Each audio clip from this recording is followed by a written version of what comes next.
अस्सलामुअलैकुम, this is करीम शराजी और ये हमारा लेसन 2 है आइल्स एकेडमिक राइटिंग टास्क 1 का।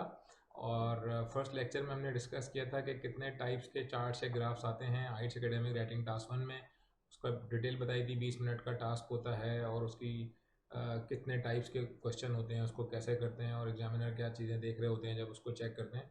तो now in this lesson we will discuss two type of academic writing task 1, जिसमें से एक है बार ग्राफ और दूसरा है लाइन ग्राफ। ठीक है, ताकि हमें थोड़ा सा आइडिया हो जाए सैम्पल देख के, क्वेश्चन की टाइप देख के, तो it will be very easy for all of you to write very nicely and as per examiner requirement. ठीक है, तो अब ये जैसे क्वेश्चन है कि you should spend 20 minute, the chart shows components of GDP in the UK from 1992 to 2000. Summarize the information by selecting and reporting the main features and make comparisons where relevant. Write at least 150 words और 20 minutes का time होता है। ये chart आ गया आपके सामने पूरा। ठीक है, ये ईयर आ गए हैं, ठीक है, जीडीपी ग्रोथ के, और ये सारी चीज़ें आ गई, नंबर आ गए यहाँ पे परसेंटेज वाइज। ठीक है, और ये आईटी इंडस्ट्री है और ये वाली जो है वो सर्विस इंडस्ट्री है।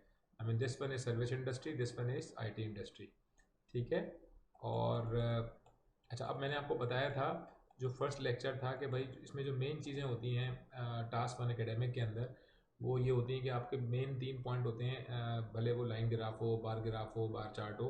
इंट्रोडक्शन, ओवरऑल व्यू और डिटेल्स बॉडी। अच्छा, आपको जो ओवरऑल व्यू है उसके 2 ऑप्शन होते हैं, या तो आप इंट्रोडक्शन के फ़ौरन बाद दे सकते हैं या फिर आखिर में दे सकते हैं बॉडी के बाद। तो इट्स अप टू यू। और बॉडी पैराग्राफ ज़रूरी नहीं है कि एक बनाए, आप 2 भी बना सकते हैं, 3 भी बना सकते हैं। जैसे इस पर्टिकुलर क्वेश्चन में देखें कि इसने क्या किया, ये बेसिकली यहाँ तक के जो है पैराफ्रेजिंग है, जो कि ऊपर चार्ट दिया हुआ है, ये पूरा चार्ट दिया हुआ है। जो क्वेश्चन है ये वाला, एक्चुअली इसको उन्होंने पैराफ्रेज कर दिया। तो आप इसको फ़ौरन यहाँ से भी ओवरऑल व्यू दे सकते हैं या एक लाइन छोड़ के उसको थोड़ा नीचे से स्टार्ट कर सकते हैं ताकि वो क्लियर हो जाए कि ये ओवरऑल व्यू है। इट्स अप टू यू, जैसे आपको कन्वीनियंट लगे। ठीक है, तो अब इन्होंने ओवरऑल व्यू यहाँ दे दिया है कि overall it can be seen that both increase in percentage of GDP but IT remain at the higher rate throughout this year time, this time sorry. और उसके बाद फिर अब ये देखें, इसमें उसने स्टार्ट किया at the beginning of the period in 1992 the service industry accounted for 4% of the GDP, whereas IT exceeded this at just over 6%. Over the next 4 years, the levels became more similar, with both components standing between 6 and just over 8%. It was still higher overall overall, though it dropped slightly from 1994 to 1996. ठीक है, तो इसने यहाँ पे कोशिश करी है सारी चीज़ों को, मतलब मेन चीज़ को कवर करने के लिए। देखिए, जैसे इसने मेन चीज़ क्या बताई, 1992 के अंदर सर्विस इंडस्ट्री अकाउंटेड फॉर 4%। ठीक है, सर्विस इंडस्ट्री देखें 1992 के अंदर, 1992 इधर है, तो सर्विस इंडस्ट्री कौन सी है, रेड वाली है। तो जो सर्विस इंडस्ट्री है वो क्या थी, अराउंड 4%। ये देख रहे हैं, ये इसने यहाँ से देखा है। फिर उसके बाद क्या लिखा हुआ है कि IT exceeded at just over 6%। जो IT वाली जो है वो इम्प्रूव हुई थी 6%। अब IT वाली देखते हैं कितनी इम्प्रूव हुई थी, 6%। ठीक है, ये देखें 6% पे आ गया। तो इसने जो है वो स्टार्ट से ले लिया। आप इसको ये वाली वैल्यू उठा सकते थे, ये वाली वो आपकी चॉइस है। ठीक है, तो इसने वहाँ से इन वैल्यूज़ को उठाया और फिर आगे चला गया। With both component standing between 6 and just over 8%, it was still higher overall through it drop slightly from 94 to 96। यानी 94 से 96 तक अगर आप देखें तो ये ड्रॉप टू है। ठीक है, ये देखें, ये इधर आ गया, देख रहे हैं वैल्यू यहाँ से। तो इस चार्ट को आप समझना है आपको, और जो बहुत मुश्किल नहीं होता, आपको समझ में आ जाएगा। वैल्यूज लिखी हुई होंगी, ईयर्स लिखे हुए होंगे, और जो भी कलर होगा उससे पता चल जाएगा कि कौन सी टाइप की बात है। तो it will be very easy for you to understand this. फिर उसके बाद उसने बताया कि however over the following 4 year the pattern of the two components were noticeably different.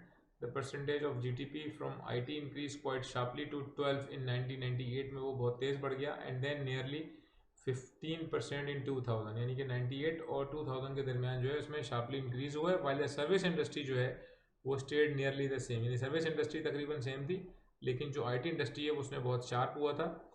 कब से, 1998 से लेके 2000 तक। ये देखें गौर से ज़रा, ये वाला भी बड़ा है और ये वाला तो अच्छा खासा बड़ा है, यानी कि ये उसकी बात कर रहा था कि आईटी ने बहुत टॉप मारा है, और जो सर्विस इंडस्ट्री तो वो ऑलमोस्ट वही थी जो पहले थी। तो ये यहाँ से हमें आइडिया हो गया इसका। ठीक है, फिर at the end of the period the percentage of GDP from IT was almost twice that of the service industry.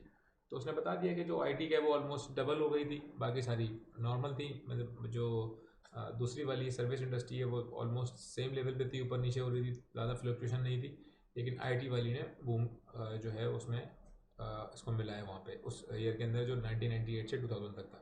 तो आप समझ गए, आप कोई भी मिनिमम वैल्यू या हायर वैल्यू को उठा के उससे स्टार्ट करते हैं, फिर आपस में कंपैरिजन कंट्रास्ट करते हैं और फिर ओवरऑल व्यू देते हैं, जैसे कि आप ओवरऑल व्यू शुरू में भी दे सकते हैं और आप चाहें तो एंड में भी दे सकते हैं। तो ये था बेसिकली क्वेश्चन ग्राफ राइटिंग, उस बार चार्ट या बार ग्राफ आप इसको कह लें, ठीक है। ये बहुत सिंपल होता है और बिल्कुल स्ट्रेट होता है, वैल्यू लिखी हुई होती है, this is not very complicated, everybody can understand. अगर वो एक दो मॉडल आंसर भी पढ़ लें तो उनको आइडिया आ जाएगा। मेरा रिकमेंडेशन ये है कि जब भी आप राइटिंग टास्क 1 की प्रैक्टिस करें तो आप 1 से 2 मॉडल आंसर उस पर्टिकुलर टॉपिक के अगर आप बार ग्राफ कर रहे हैं तो वो आप एक दफ़ा रीड कर लें, वैल्यूज़ को देख के सवाल के साथ उसको मैच करें, समझें और फिर उसके बाद आपको लिखने में आसानी होगी, ठीक है।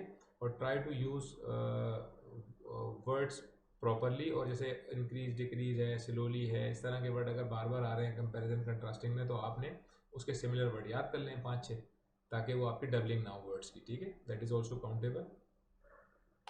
अच्छा, अब दूसरा वाला है line graph. Basically line graph इस तरह का होता है, देखिए यहाँ पे थाउजेंड्स में लिखा हुआ है पीपल लिविंग आइलैंड, और ये वो पीपल हैं जो अनएम्प्लॉयमेंट रेट के आइलैंड के अंदर, ठीक है। ये देखिए आप, ये सारे ईयर दिए हुए हैं, ये वो लोग हैं जो अनएम्प्लॉयमेंट रेट है, ये लिखा हुआ है यहाँ पे पीपल लिविंग आइलैंड, यानी कि ये ब्लू वाले ये वो लोग हैं जिनका लाइन ग्राफ है जो बेसिकली छोड़ रहे हैं, और ये ब्लैक वाली लाइन उनकी है जो अनएम्प्लॉयमेंट रेट है, ठीक है।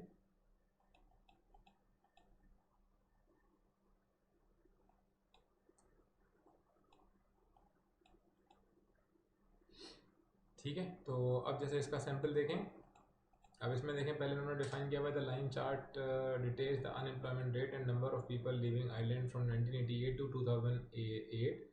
Looking from an overall perspective, it is readily apparent that the figures followed a roughly complementary pattern except for an extended period in 1960. Both the data sets declines overall through individuals leaving the country ended with an upward trend. तो basically इसका जो question की paraphrasing है वो यहाँ तक है कि अनएम्प्लॉयमेंट रेट आइलैंड के अंदर इस ईयर से इस ईयर तक हैं और वो प्रोस्पेक्ट देख रहे हैं डिफरेंट, और ये सारी चीज़ें आ गई, और ओवरऑल व्यू बेसिकली ये वाला है, ठीक है। तो इसको आप सेपरेट करके भी ले सकते हैं, मैंने पहले ही बताया था, और आप इसके साथ मिला के भी लिख सकते हैं, कोई मसला नहीं है। और इसको यहाँ पे भी लिख सकते हैं एंड में लास्ट पैराग्राफ में, बिल्कुल अगर आपने यहाँ मेंशन नहीं किया, ठीक है।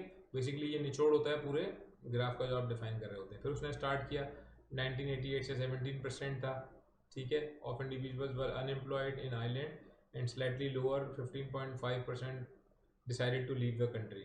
Starting in 1990, the rates diverged with between 12% and 13% being unemployed up until 1996, and far fewer proportionally moving abroad between 14 and 8%, ठीक है। फिर उसने लाइन पैराग्राफ चेंज किया आफ्टर 1996 स्टीप ड्रॉप।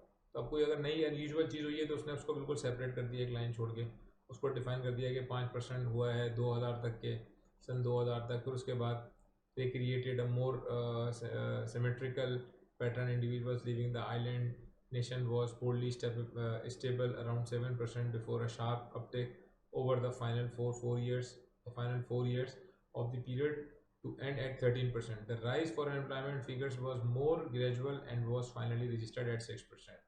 ठीक है, तो आपको समझ में आ गया। तो इट्स वेरी सिंपल। और अभी हमने आज 2 चार्ट किए हैं बेसिकली, एक लाइन ग्राफ किया है, ये वाला लाइन ग्राफ किया है, इसका मैंने आपको मॉडल समझाया एक सैंपल के साथ ताकि थोड़ा सा आपको आइडिया हो जाए, और एक हमने किया है बार ग्राफ वाला, ये वाला क्वेश्चन किया था हमने जीडीपी ग्रोथ वाला, ठीक है, यूके का।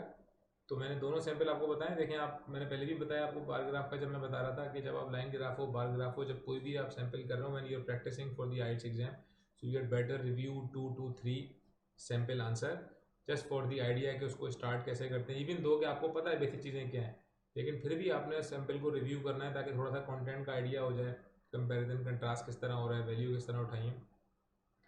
उससे क्या होगा कि जब आप अपना एक्चुअल टास्क करेंगे तो you will not be having much problem while you are writing your own task. और ज़रूरी नहीं है जब तक आप तैयारी कर रहे हैं सबके सैंपल देखते रहें, एटलीस्ट जो आपको डिफिकल्ट लगे उसके तो आप देखते रहें, एक मरतबा कम से कम थोड़ा सा पढ़ लें। मेरे ख्याल से जब आप 5-6 टास्क 7 टास्क करेंगे तो यू विल नॉट फील कि मुझे जो है ना वो रीड करने की ज़रूरत है। जब आप 5-6 सैम्पल कर लेंगे तो फिर आप आराम से उसको डायरेक्टली क्वेश्चन देखेंगे and you have the idea, then you will start writing. So feel free to ask any question. You can write in the comments. You can contact us via WhatsApp, and I'll be there to help you. Thank you so much.